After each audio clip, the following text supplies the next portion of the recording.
Astaghfirullah. Ketika Nabi Shallallahu Alaihi Wasallam berada di kota Mekah dan belum terjadi hijrah, kita tahu bahwa tantangan dakwah yang dihadapi Rasul teramat sangat berat. Banyak penduduk Mekah itu menolak dakwah Nabi. Begitulah Nabi Shallallahu Alaihi Wasallam diuji dalam dakwahnya, sehingga banyak para sahabat akhirnya terpaksa hijrah, terusir dari negaranya sendiri. Sebagian mereka hijrah ke Habasyah sampai 2 kali, dan belakangan kemudian hijrah ke kota Yathrib yang belakangan disebut kota Madinah. Lah Nabi Shallallahu Alaihi Wasallam pun kemudian hijrah bersama rombongan para sahabat yang lainnya menuju kota Madinah. Akhirnya Nabi Shallallahu Alaihi Wasallam menetap di kota Madinah.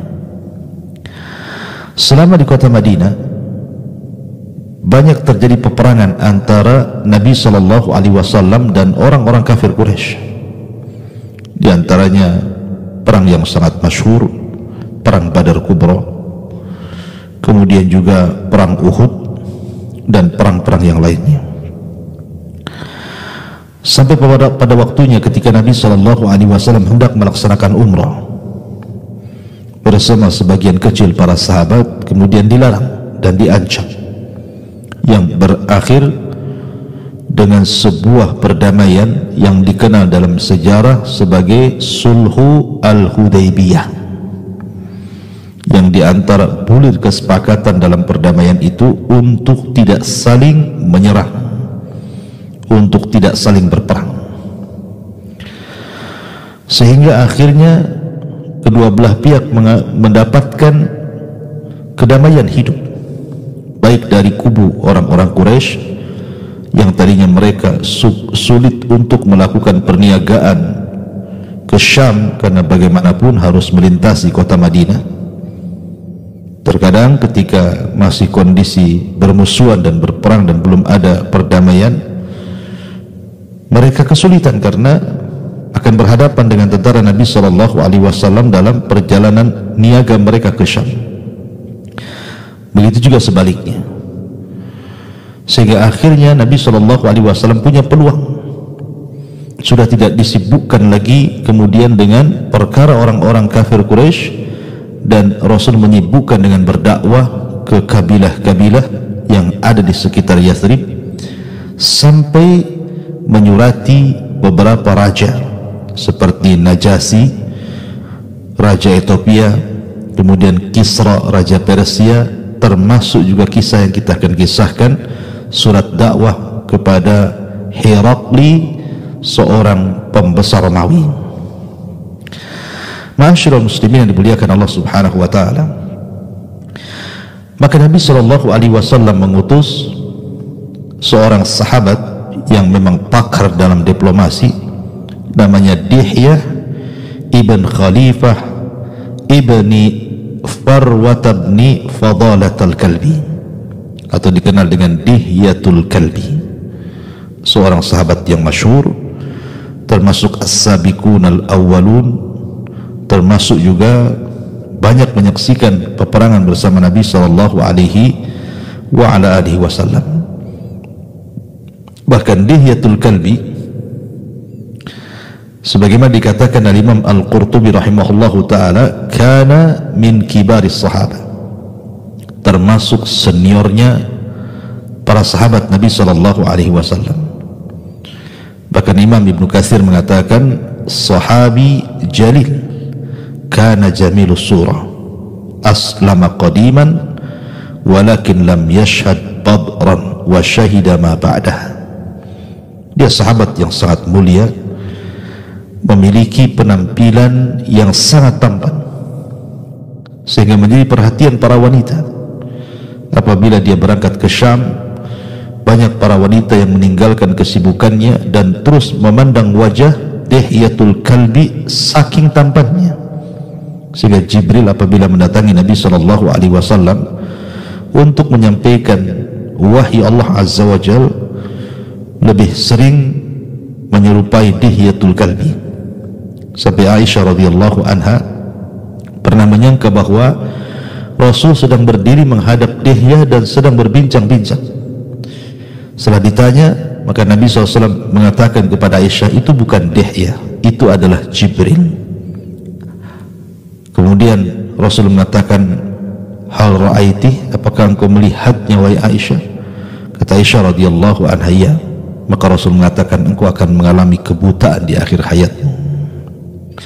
Intinya bahwa Nabi SAW mengirim surat kepada Raja Herakli lewat perantara sahabat yang sangat mulia, Dihyatul Kalbi. Baik, kita mulai kisah ini dari Herakli dulu. Siapa Herakli ini? Herakli ini istilah raja dari raja-raja Romawi, sama dengan Najasyi istilah raja bagi raja-raja Habasyah Ethiopia, ataupun Tubba istilah raja bagi raja-raja Yaman, dan begitu seterusnya. Disebut juga sebagai Kaisar. Kaisar itu diambil karena ketika ibundanya sedang sakit parah, sementara dia sedang hamil dan mengandung Herakli ini, dan ketika itu peralatan tidak sebagaimana secanggih hari ini, maka ketika sakaratul maut ibundanya, kemudian dibelahlah perutnya. Maka dalam bahasa mereka membelah perut itu disebut Kaisar. Maka rupanya anak yang ada dalam perut ibunya itu masih bergerak-gerak. Akhirnya diselamatkan dengan cara dibelah perutnya, kemudian dikeluarkan anak tersebut, dan selamatlah anak tersebut, kemudian disebut Kaisar. Karena ketika melahirkan perut ibundanya disobek, kemudian selamat, tapi ibundanya meninggal dunia. Ma'asyiral muslimin yang dimuliakan Allah Subhanahu wa taala, ada juga yang mengatakan bahwa nama Herakli itu adalah Flavius Hercules Augustus. Flavius Hercules Augustus, itulah nama asli beliau, atau kemudian dikenal dengan Herakli dalam bahasa Arab. Lah Herakli ini tumbuh besar dan memiliki sedikit ilmu tentang nujum. Dia ahli nujum, artinya sedikit memiliki ilmu dalam dunia perdukunan. Nah, ketika dia menjadi raja bagi Romawi, bahkan ketika itu Romawi sangat kuat sekali karena mampu mengalahkan Persia, dan dua-duanya negara adidaya kala itu. Herakli ini suatu ketika bermimpi. Mimpinya aneh. Dia memandang bintang-bintang yang ada di langit.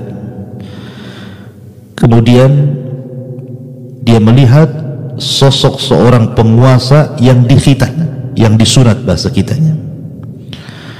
Kemudian dia pun terbangun dengan wajah yang tidak ceria, sehingga kemudian orang-orang di sekitarnya bertanya kepada Herakli tentang ada apa gerangan dengan raja mereka yang biasa ceria, biasa selepas tidur menghadap mereka, berbincang-bincang, ngobrol, rapat, begitu seterusnya. Tiba-tiba hari itu murung, sehingga kemudian ditanyakan kepada Herakli ini apa yang terjadi dengan dirinya.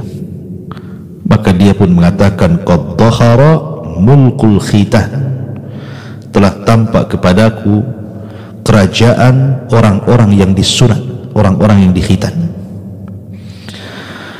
Maka ketika mendengar ada kekhawatiran dari Herakli bahwa kekuasaannya akan digoyang oleh seorang raja penguasa bagi orang-orang yang dikhitan, orang-orang di sekitar Herakli itu menyangka bahwa jangan-jangan orang-orang yang dikhitan itu adalah orang-orang Yahudi, karena mereka tidak mengenal orang yang dikhitan kecuali orang Yahudi.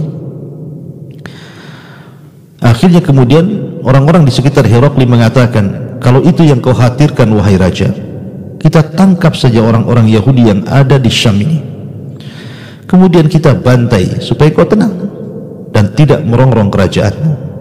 Sebagaimana Fir'aun ketika khawatir dengan seorang anak yang lahir dari Bani Israel, maka Fir'aun membantai Bani Israel. Akan tapi Herakli kemudian mengatakan tidak, tunggu sampai datang kejelasan.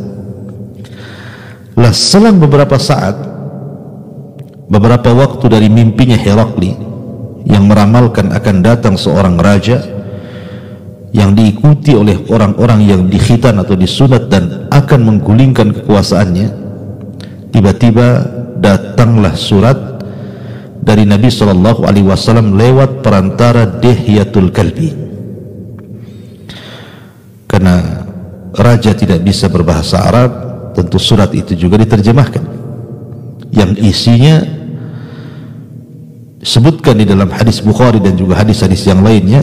Qala bismillahirrahmanirrahim min Muhammad ibn Abdullah wa rasulihi ila Hiraqla adhimir Rumi, salamun ala man ittaba'al huda, amma ba'du, fa inni ad'uka bidi'ayatil Islam, aslim taslam, yu'tika Allahu ajraka marrataini, fa in tawallaita fa inna 'alaika ismal arisiyin.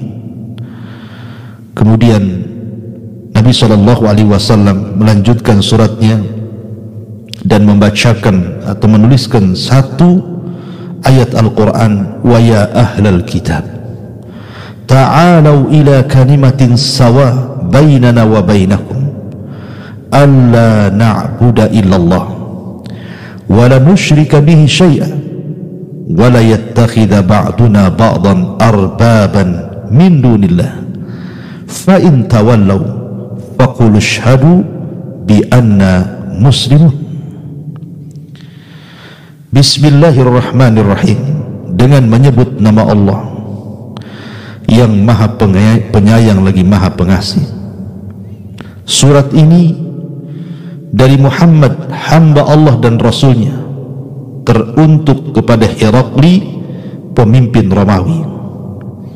Keselamatan bagi orang yang mengikuti petunjuk. Amma ba'du, aku serukan kepada engkau wahai Herakli untuk masuk ke dalam Islam. Maka masuklah ke dalam Islam, engkau akan selamat, dan Allah akan berikan kepadamu 2 kali lipat pahala. Tapi jika engkau berpaling, maka engkau akan menanggung dosa umat Arisiyin. Siapa Arisiyin? Nanti akan saya jelaskan siapa Arisiyin ini. Kemudian Nabi SAW mencantumkan ayat, wahai ahla kitab, orang-orang yang diberikan kitab, kemarilah kepada satu kalimat yang sama antara kita dengan kalian, agar kita tidak boleh menyembah kecuali kepada Allah, agar kita tidak menyekutukan Allah dengan sesuatu apapun, agar jangan sampai sebagian kita mengambil sebagian yang lain sebagai sesembahan selain daripada Allah Subhanahu wa ta'ala. Maka jika mereka berpaling, katakan, bersaksilah bahwa kami termasuk orang-orang yang menyerahkan diri kepada Allah Subhanahu wa ta'ala. Muttafaqun alaihi. Inilah isi surat yang singkat yang ditulis Nabi SAW kepada pemimpin Romawi lewat tangan Dihyatul Kalbi.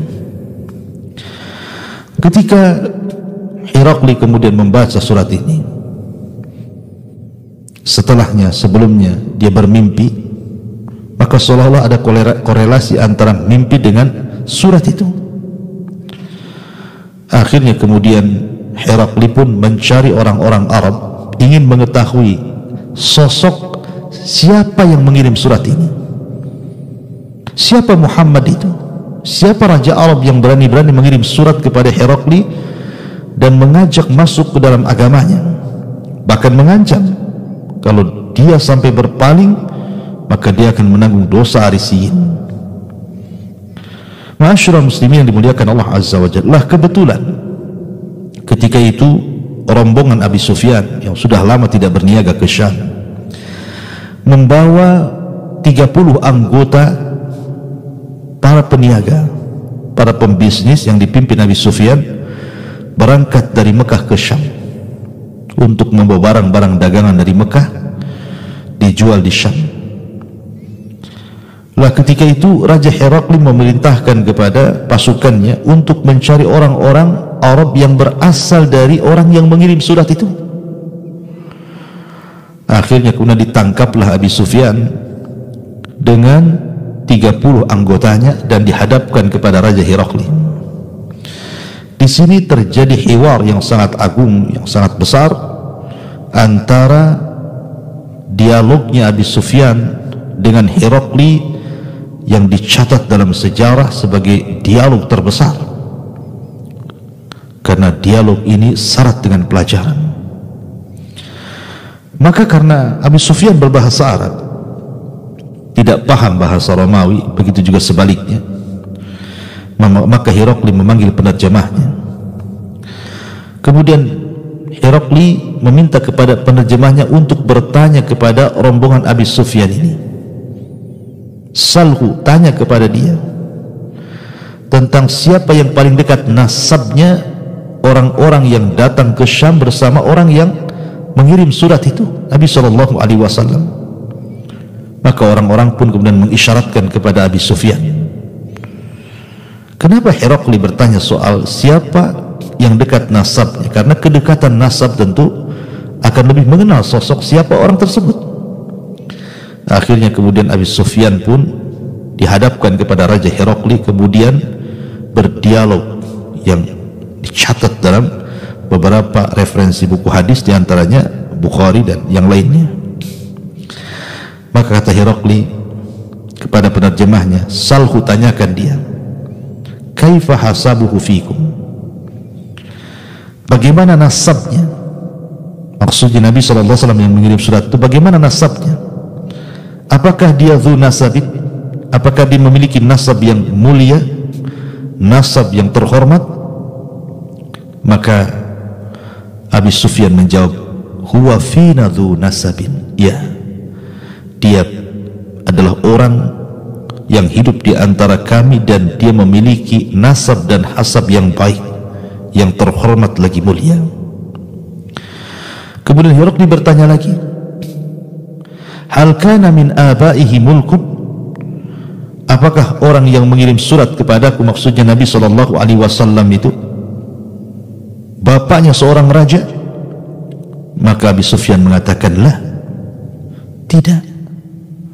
Kemudian kata Herakli bertanya lagi, hal kuntum tattahimunahu bil kadhibi qabla an yaqul ma qal, apakah kalian menuduh orang tersebut suka berdusta sebelum kalian berusaha menjelek-jelekan dia?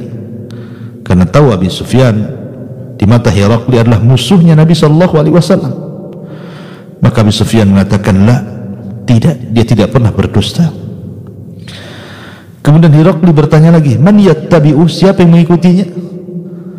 Asyrafun nasi am du'afa'uhum, apakah orang-orang lemah di antara mereka ataukah orang-orang yang terpandang yang mengikuti orang yang ngaku nabi itu? Maka Abi Sufyan menjawab, bal du'afa'uhu amma asyrafuhum wadul ansabi fihim fala. Kata Abi Sufyan, yang mengikuti orang tersebut adalah orang-orang lemah, adapun orang-orang terhormat dan yang memiliki nasab tidak mengikutinya. Kemudian Herakli bertanya lagi, ayaziduna am yanqusun, apa pengikutnya makin bertambah ataukah berkurang? Maka Abi Sufyan mengatakan, bal yazidun, bahkan bertambah. Kemudian Herakli mengatakan, hal yartad ahadu minhum an dinihi ba'da an yadkhula fihi karhan lahu, apakah setelah orang-orang yang mengikuti Nabi tersebut masuk ke agamanya, kau dengar pernah ada satupun yang murtad karena tidak suka dengan agamanya? Kata Abi Sufyan, lah, tidak, semua tidak ada yang murtad, kalau sudah masuk susah keluar. Kemudian kata Herakli, hal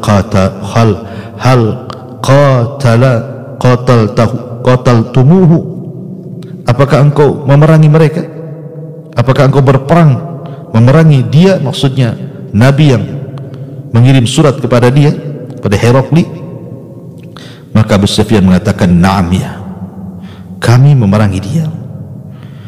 Kemudian Herakli mengatakan, kaifa kana qitalukum iya, bagaimana cara perang kalian melawan dia? Apakah mengalami kemenangan ataukah kekalahan? Maka Abu Sufyan mengatakan, takunul harb bainana wa bainahu sajjalan yusibu minna wa nusibu minhu. Ya, kami terkadang perang melawan orang itu, terkadang dia yang menang, terkadang dia yang kalah. Kemudian Herakli mengatakan, hal yaghdir, apakah dia pernah berkhianat? Maka Abu Sufyan mengatakan, la, tidak, dia tidak pernah berkhianat. Kemudian kata Herakli, hal qala hadzal qaul ahadun qabla fa huwa yatashabbah bihi, apakah yang diucapkan orang yang ngaku nabi ini pernah ada orang yang mengucapkannya sehingga dia hanya meniru-niru saja? Kata Abu Sufyan, la, tidak, baru dia yang mengucapkannya. Kemudian kata Herakli, apa yang diseru orang itu? Maka kemudian Abu Sufyan mengatakan dia menyeru untuk mentauhidkan Allah dan meninggalkan sesembahan apa yang disembah bapak-bapak kami. Kemudian Herakli pun memandang penerjemahnya, kemudian mengatakan, sesungguhnya aku bertanya soal nasabnya, dan dia katakan dia memiliki nasab yang terhormat. Maka begitu juga para nabi sebelumnya diutus dan rata-rata adalah nabi yang paling terhormat dari nasab seluruh kaum-kaumnya. Kemudian aku bertanya lagi, apakah dia memiliki keturunan raja? Kemudian dia katakan tidak. Maka aku katakan, kalau seandainya kemudian ada keturunannya raja, tentu maksud dia mengaku nabi jangan-jangan hanya untuk mengambil kembali kerajaannya.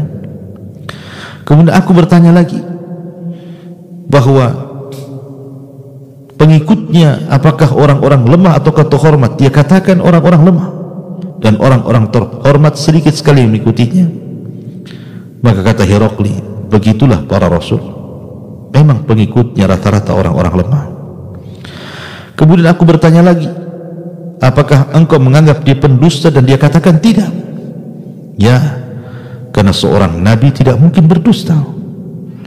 Kalau dia tidak berdusta kepada manusia, maka yakin dia tidak mungkin berdusta atas Allah subhanahu wa ta'ala. Sebab kalau dia sudah berani berdusta kepada manusia, pasti tidak akan mudah berdusta kepada Allah azza wa jalla. Kemudian aku bertanya lagi kepada dia, apakah ada yang murtad dari para pengikutnya karena benci dengan agamanya? Dan dia pun katakan tidak. Begitulah iman, apabila sudah tercampur dalam hati maka susah keluarnya. Kemudian aku bertanya, apakah bertambah atau berkurang? Dia katakan bertambah. Begitulah iman, kalau sudah sempurna maka akan merembet kepada yang lainnya. Kemudian aku bertanya, apakah dia pernah berkhianat? Dan dia katakan tidak. Begitulah para rasul, tidak mungkin berkhianat. Dan aku katakan kepadanya, apakah dia pernah atau ada orang yang pernah mengucapkan hal yang sama? Dan dia katakan tidak. Begitulah wahyu Allah subhanahu wa ta'ala kepada para nabi, maka dialah orang yang pertama mengucapkan sebelum yang lainnya. Kemudian yang terakhir aku tanyakan, apa yang diserunya? Dia katakan bahwa dia menyuruh kepada tauhid dan meninggalkan agama moyang-moyang mereka. Begitulah para nabi, mereka tidak bergantung kepada adat istiadat karena mereka berucap dengan wahyu yang Allah wahyukan kepadanya. Dari sini Herakli pun berubah wajahnya. Ketika berubah wajahnya, tiba-tiba Abu Sufyan dia bicara dan mengatakan, laqad aduma amra Abi Kabshin, sungguh telah besar namanya Abi Kabshin. Abi Kabshin itu maksudnya Nabi SAW. Di sini Abu Sufyan tidak menisbatkan kepada kakek buyut Rasul seperti Abu Talib, Abdul Muttalib dan begitu seterusnya, tapi dinasabkan kepada ayah susuannya, karena Abi Kabshin itu kunyah daripada suami Halimah Sa'diyah yang menyusukan Nabi SAW, karena bencinya Abi Sufyan kepada Rasul sehingga tidak mau menasabkan Rasul kepada kakek buyutnya, tapi dinasabkan kepada suami daripada Halimah, ibu susuannya. Itulah kebencian, ya. Kata Herakli setelah dia memandang para batrik-batriknya yang ada di kerajaan itu, para tokoh-tokohnya dan orang di sekelilingnya, kemudian dia mengatakan, iyakun kama taqulu fihi haqqa fa innahu nabiyyun. Kalau yang kalian katakan itu benar, kalian tidak berdusta kepadaku, ingat, dia itu seorang nabi dan aku sudah mengetahuinya. Karena Herakli itu dicocokkan dengan mimpinya masalahnya. Kemudian yang kedua, Herakli ini seorang ahli baca, suka membaca kitab-kitab lama. Dia menguasai Taurat dan Injil dan memiliki ilmu dunia sedikit, dunia perdukunan. Sehingga dia mengatakan, kalau yang kalian katakan benar bahwa dia telah muncul, aku yakin dia seorang nabi dan aku sudah mengetahuinya. Kalau seandainya lau kuntu indahu, aku berada di sisinya, la ghasaltu an qadamaihi, tentu aku akan cuci kedua kakinya. Seolah-olah dari sini Herakli pun kemudian mengikuti dan membenarkan ajaran Nabi SAW. Kemudian kata Herakli, keluarkan surat itu. Maksudnya surat yang dibawa oleh Dihyatul Kalbi kepada dia. Bacakan sekali lagi di sini. Bacakan kepada mereka. Bacakan kepada kita semuanya. Maka penerjemahnya membawa surat itu kemudian membacakan kembali, Bismillahirrahmanirrahim. Min Muhammad ibn Abdullah wa rasulihi ila Herakli adimir Rum. Salamun ala man ittaba'al huda amma ba'du. Fa inni ad'uka bidiayatil Islam. Aslim taslam yu'tikallahu ajraka marrataini. Fa in tawallaw fa inna 'alaika ithmal arisiyin. Wa ya ahlal kitab, ta'alau ila kalimatin sawa'in bainana wa bainakum alla na'budu illallah wa la nusyrika bihi syai'an wa la yattakhidha ba'duna ba'dan arbaba min dunillah fa in tawallaw faqul ashhadu bi anna muslimun. Bismillahirrahmanirrahim. Dari Muhammad ibn Abdullah dan Rasulnya, teruntuk Herakli pembesar Romawi, keselamatan bagi orang yang mengikuti petunjuk. Amma ba'du, maka kuserukan kepada engkau Herakli, masuklah ke dalam Islam. Islam kau akan selamat dan Allah akan berikan kepadamu 2 pahala. Tapi jika kau berpaling, ingatlah engkau telah menanggung dosa arisiyin. Wahai ahli kitab, kemarilah kepada kalimat yang sama antara kita dengan kalian, agar kita tidak boleh menyembah kecuali Allah, tidak menyekutukan Allah dengan sedikit pun, tidak mengambil sebagian kita dan yang lainnya Tuhan selain Allah. Maka jika mereka berpaling, katakan, persaksikan saya seorang muslim. Semua mendengarnya. Dari sinilah sebenarnya hidayah sudah hampir masuk ke hati Herakli. Akhirnya dia mencoba untuk memanggil manusia, mendakwahkan dakwah Nabi SAW ini, dan disuruhnya untuk mengikuti Nabi SAW, ya, karena sudah tampak Nabi itu. Tapi ketika dia membacakan surat itu kepada halayak umum, tiba-tiba orang pun lari dan masuk ke rumah-rumah mereka dan mengunci-ngunci rumah mereka. Mereka menolak kehendak Herakli supaya mereka mengikuti agama Nabi SAW, karena kekhawatiran kalau seandainya kemudian Herakli ini mendapatkan kesulitan dari rakyat Romawi. Akhirnya dia pun mengatakan, sesungguhnya aku mengajak kalian itu hanya ingin menguji kalian. Bayangkan, karena takut kehilangan kerajaannya, iman yang hendak masuk di hatinya tercabut lagi. Akhirnya Herakli pun mendatangi para pendeta-pendeta, padri-padri yang sangat besar, yang sangat didengarkan ucapannya oleh bangsa Romawi.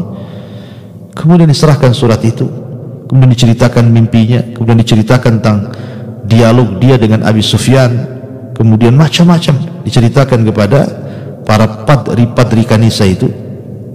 Dan subhanallah, para padri itu membenarkan surat itu bahwa memang dia seorang nabi. Akhirnya kemudian para padri itu mengumpulkan para pembesar Romawi untuk diajak bergabung, tapi justru mengalami kemarahan dan para pembesar itu akhirnya membunuh Padri tersebut. Mendengar bahwa Padrinya dibunuh, maka Herakli pun akhirnya semakin ketakutan kalau kekuasaannya akan hilang. Maka dia hanya bisa mendoakan, tapi tidak bisa apapun dengan pembunuhan terhadap Padri yang sangat besar, yang justru membenarkan surat dari Nabi SAW bersama dirinya. Intinya bahwa terkadang seseorang sudah hampir disapa hidayah, tiba-tiba hidayah itu berlalu dan tidak hinggap dalam hatinya. Ma'asyiral muslimin, para pendengar dan para pemirsa Kiswah TV yang dimuliakan Allah Subhanahu wa taala, juga Humairah Channel.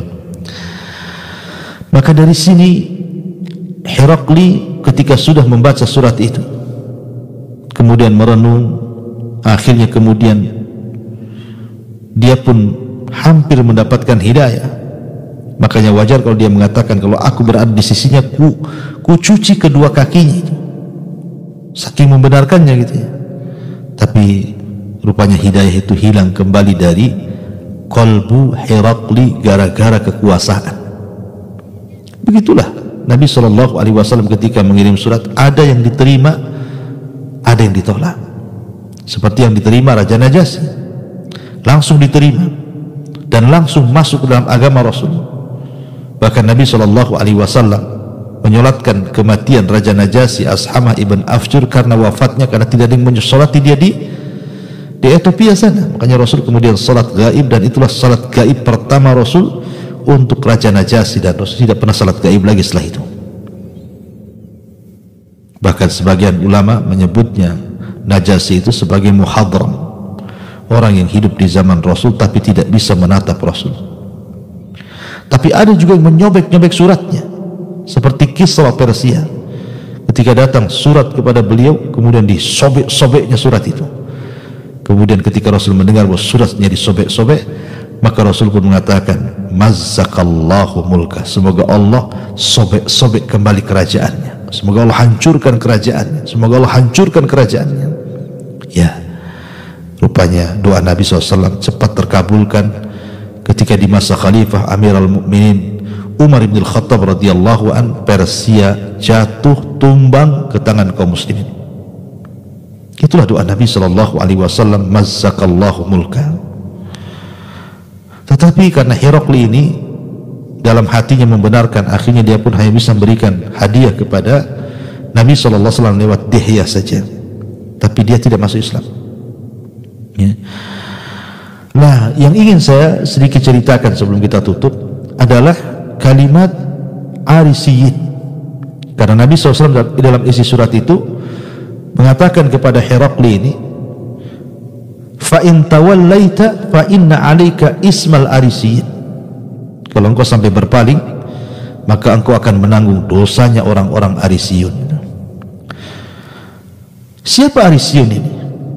Ada yang membaca Arisiyin, ada yang membaca Arisiyin tanpa dua ya, ada yang mengatakan Irisiyin, ada yang mengatakan Yarisiyin, tapi yang masyhur adalah Arisiyun atau Arisiyin. Dan itu diambil dari seorang nama, dari nama-nama Romawi yang disebut dengan Arius. Lah, Arius ini dulunya terpengaruh dengan pemahaman Plato, pemahaman Yunan, dan dia salah seorang yang mentauhidkan Allah Subhanahu wa taala dari pengikut Isa bin Maryam.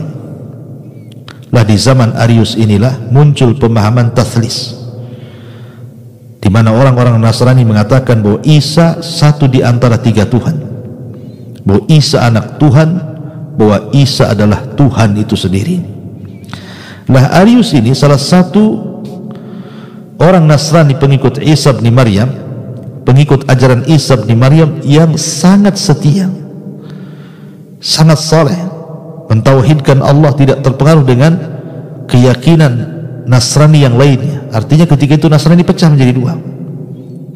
Pecahan yang pertama, orang-orang yang mentauhidkan Allah, yang tidak menganggap Isa itu satu di antara tiga Tuhan, ataupun anak Tuhan, ataupun dia Tuhan.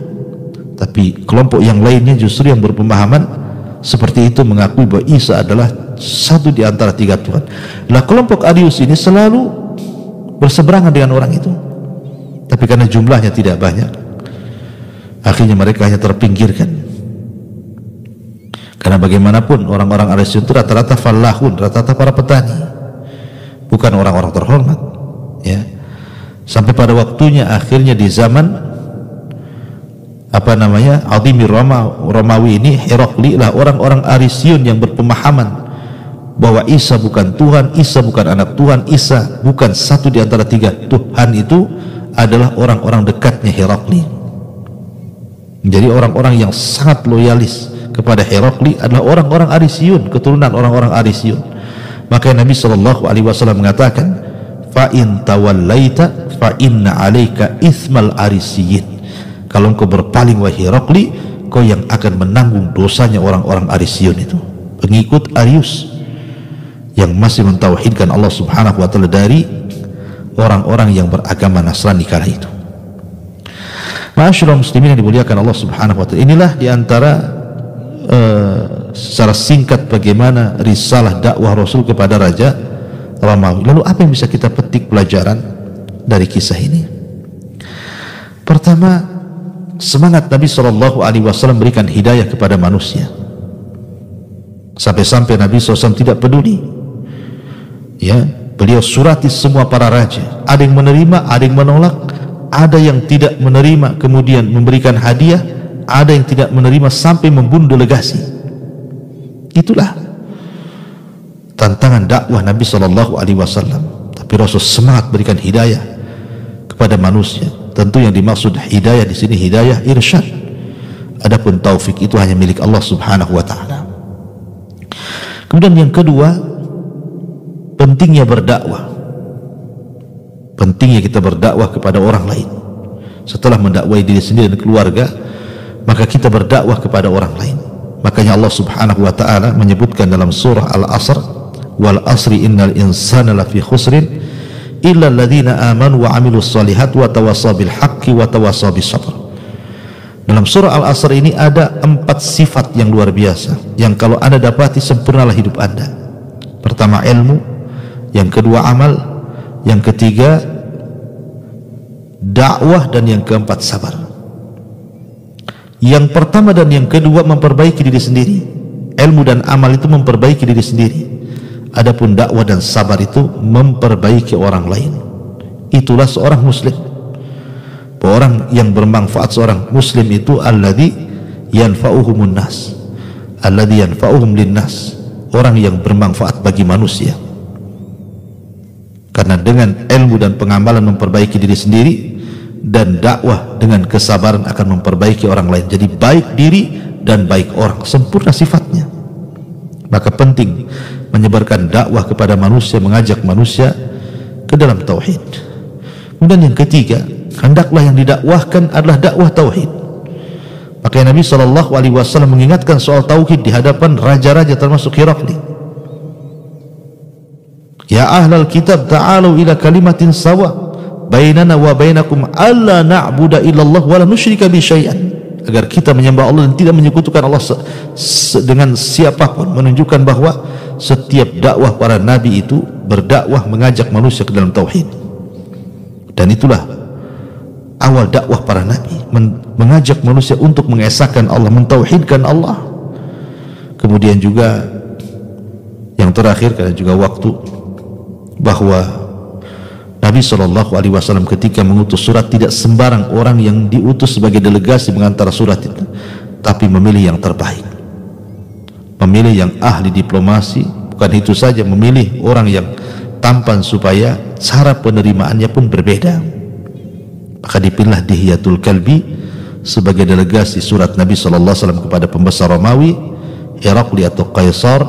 Inilah diantara kisah surat dakwah Rasul kepada Raja Romawi Herakli ataupun Kaisar.